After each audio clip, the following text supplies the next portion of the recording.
বাসায় স্বাস্থ্যকর উপায়ে স্যান্ডউইচ বানিয়ে বাচ্চাদের উপহার দিন। বাচ্চারা খেয়েও খুশি হবে, আপনিও মজা পাবেন তাদের খুশি দেখে।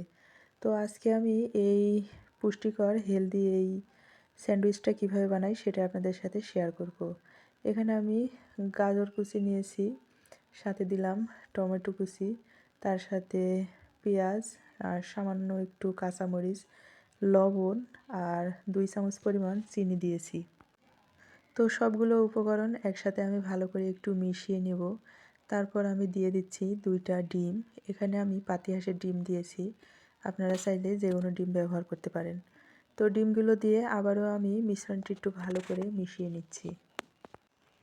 ভালো করে মিশিয়ে এটা আমি ভেজে নেব। তো অফ ক্যামেরায় ভেজে নিয়েছি, যেহেতু ভিডিওটা একটু লং হয়ে যাচ্ছে।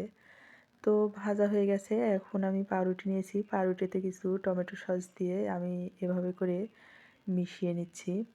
তো সবগুলো পাউরুটি আমি ভালো করে সস দিয়ে মাখিয়ে তারপর আমি কি করব সেটা আপনাদের দেখাচ্ছি।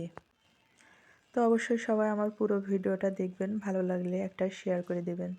তো এখানে পাউরুটি দিয়ে তারপর ওই ভেজে রাখা ডিমটা উপরে দিয়ে আবার আরেকটা পাউরুটি দিয়ে আমি ঢেকে তারপর স্যান্ডউইচ আকারে এটা আমি কেটে নিচ্ছি।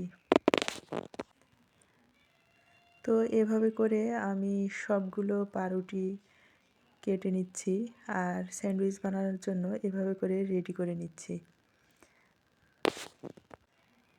তো এখন আমি একটা স্যান্ডউইচ মেকার নিয়েছি, এই স্যান্ডউইচ মেকারেই আমি স্যান্ডউইচটা বানাবো। তো এখানে আমি পাউরুটির উপরে এক পাশে শুধু ঘি মাখিয়ে নিচ্ছি আর আমি স্যান্ডউইচ মেকারের এক পাশে ঘি দিচ্ছি, তাহলে পাউরুটির 2 পাশেই ঘিটা মাখানো হবে।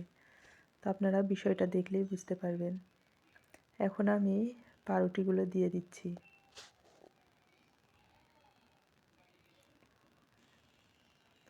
তো এখানে এভাবে দিয়ে এটা আমি ঢেকে তারপর কারেন্টে আমি এটা জাল করব।